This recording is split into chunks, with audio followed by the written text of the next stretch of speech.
What is the deal with love and falling? There's something up with this metaphor. Falling in love, falling out of love, falling for someone. Well, I've fallen, and I can't get up.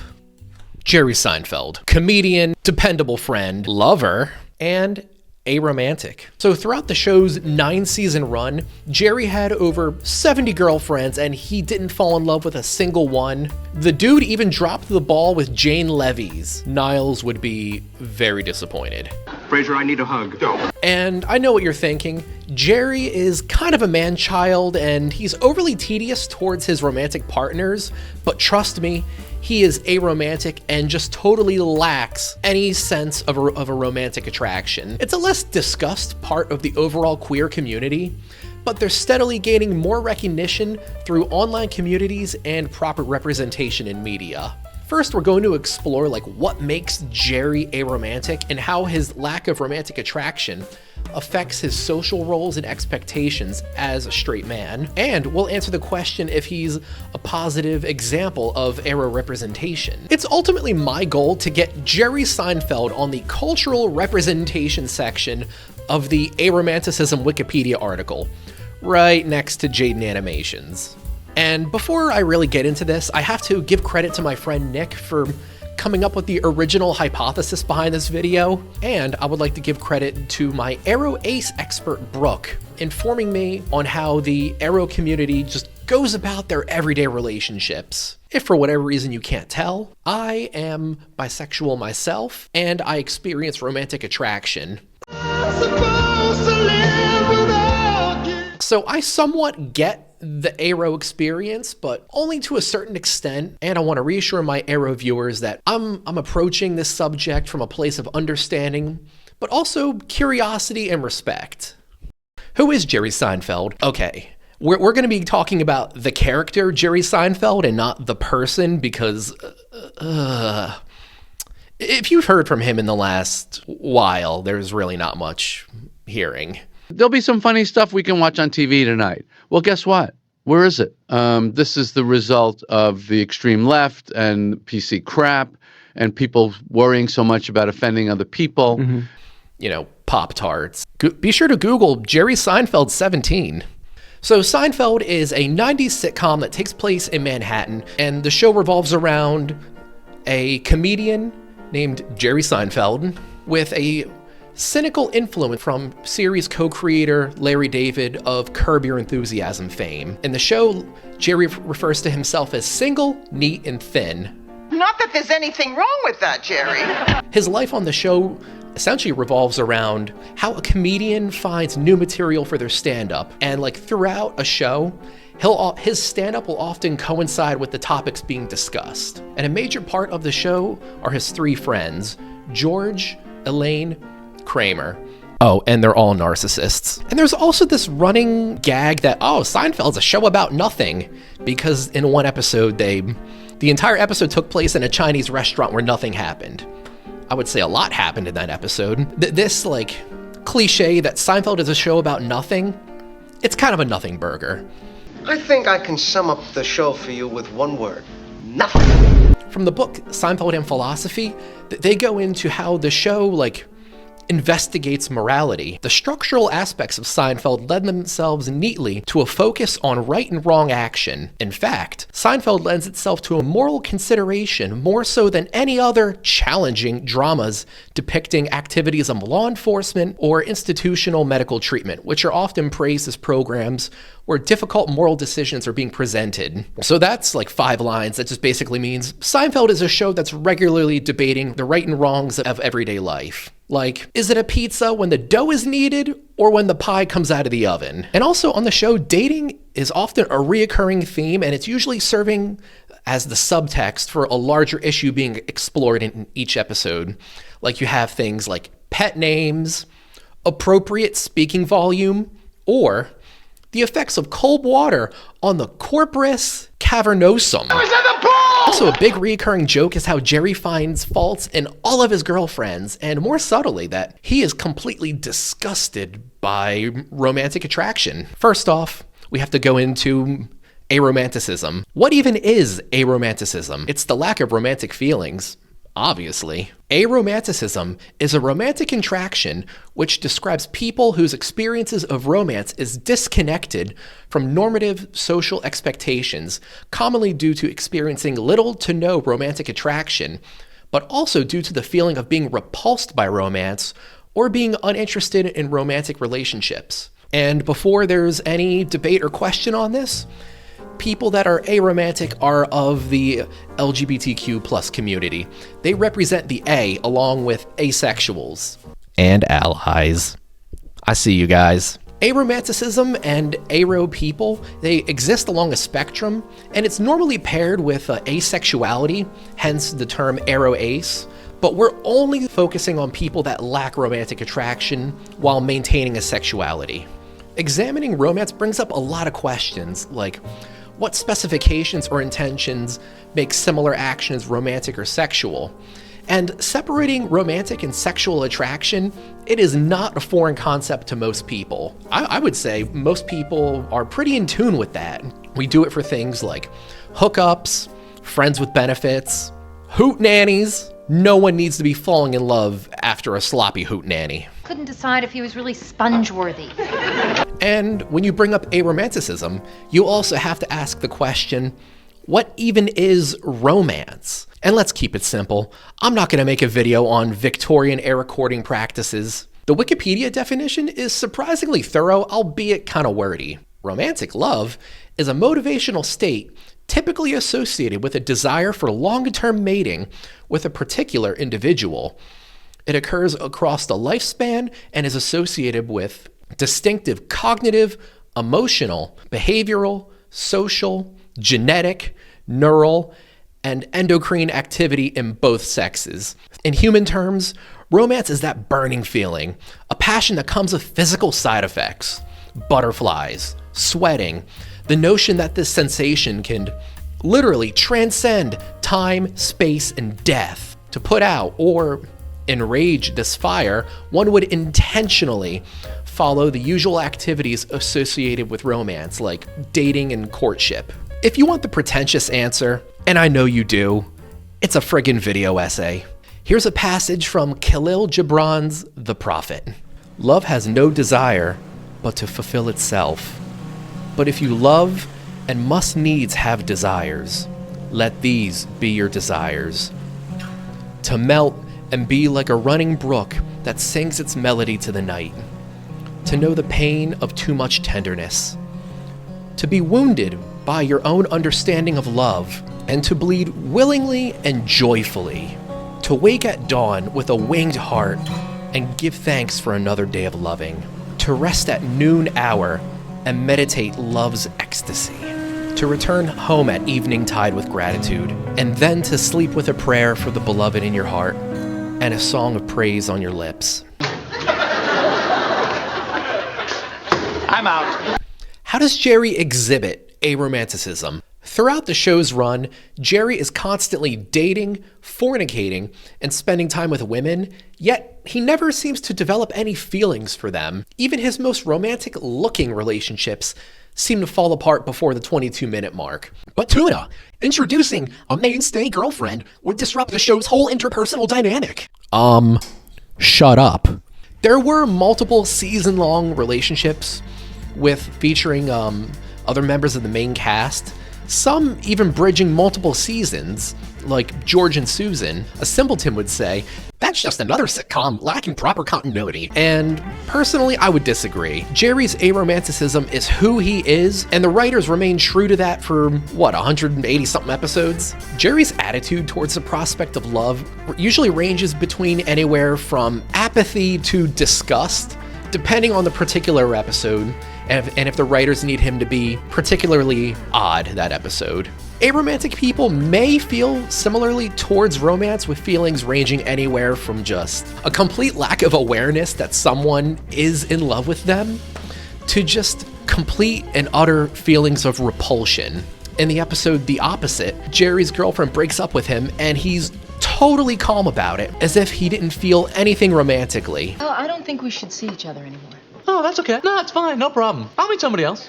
Jerry truly is even Steven. He's essentially doomed to repeat this samsara of non-romantic dating and breakups over and over. It's been really nice dating you for a while. Good luck. And you also have another episode like The Van Buren Boys, where Jerry dates a seemingly perfect woman, and he spends the whole episode trying to figure out what's wrong with her, knowing his cycle of dating, finding a trait he doesn't like, then being repulsed. And in The Van Buren Boys, when Jerry discovered that his very strange parents absolutely love her, She's so sweet.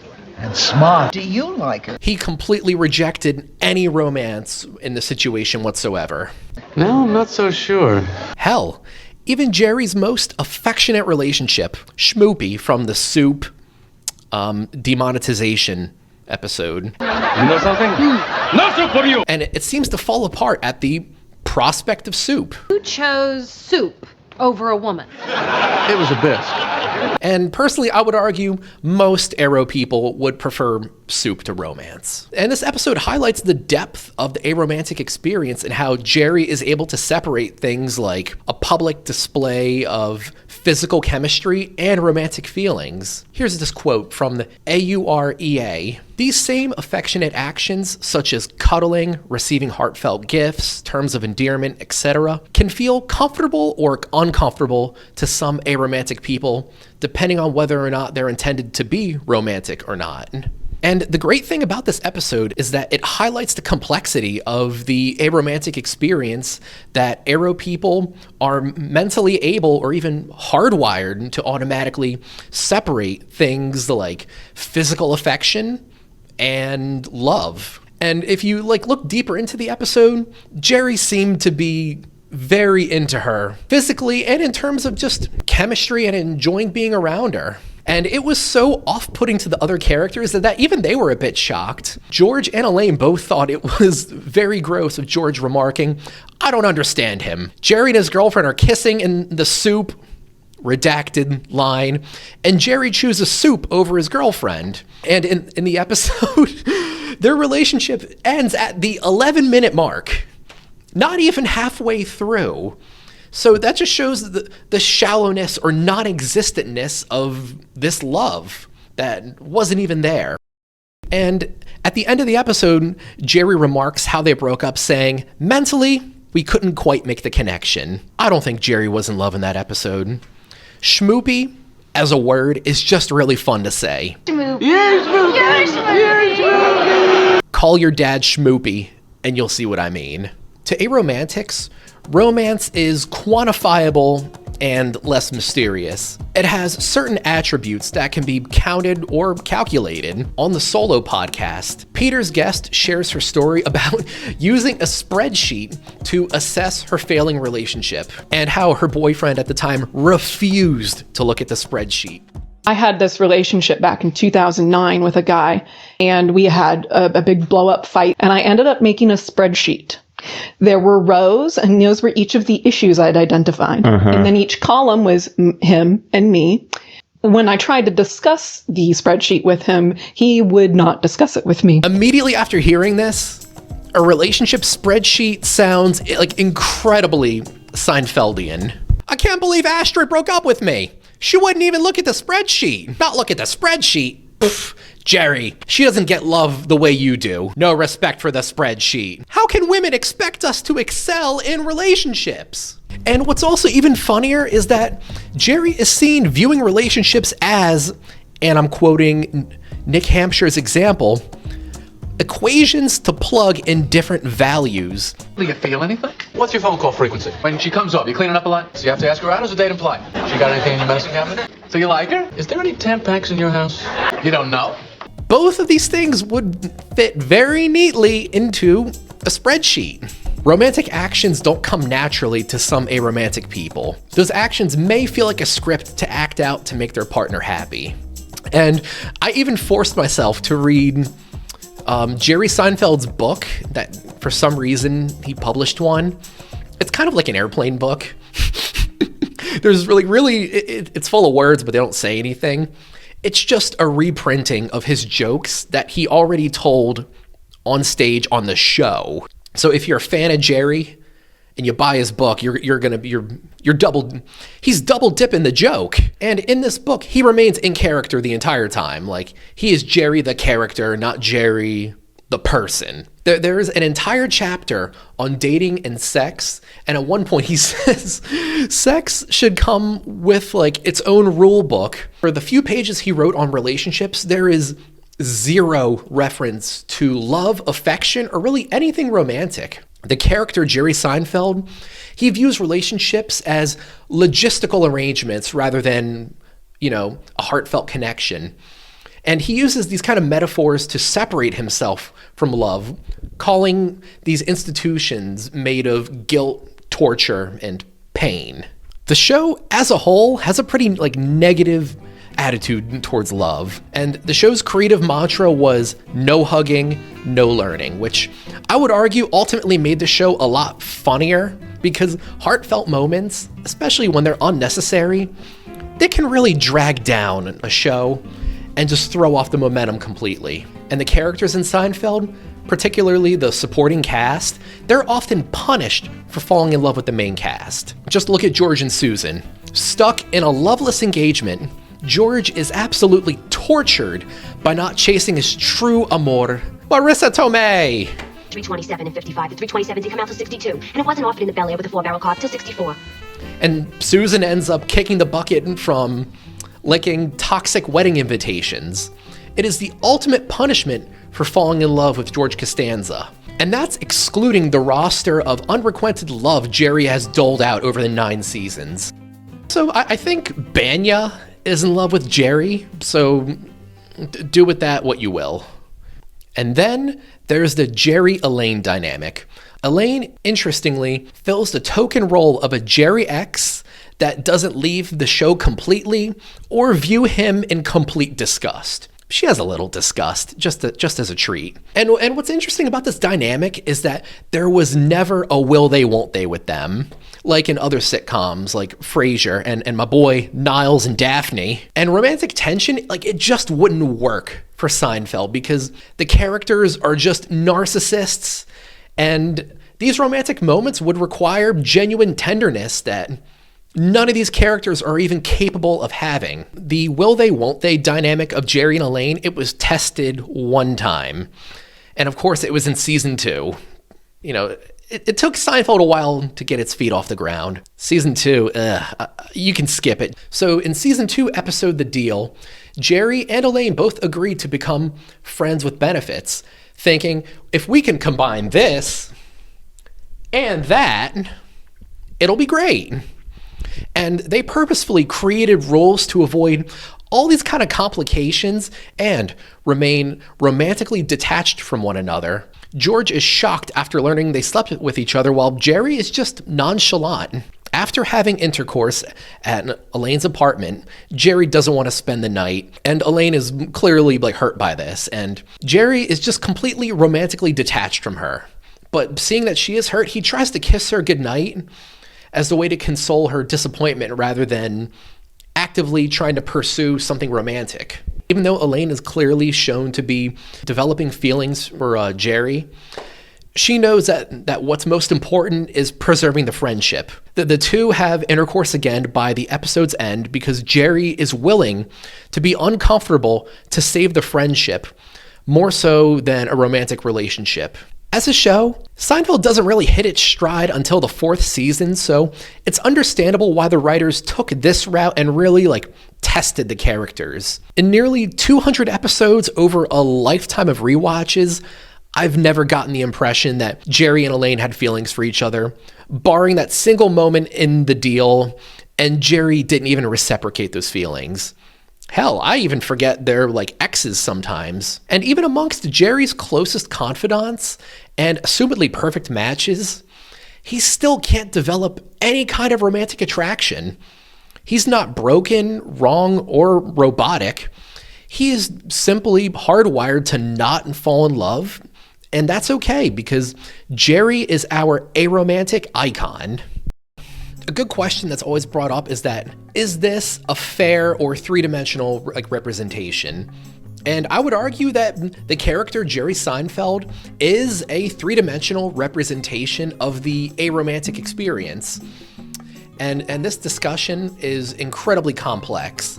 Hell, one of my favorite channels is literally dedicated to just exploring trans representation. The biggest question is always, is this a character with depth, or is it just a stock character or stereotype?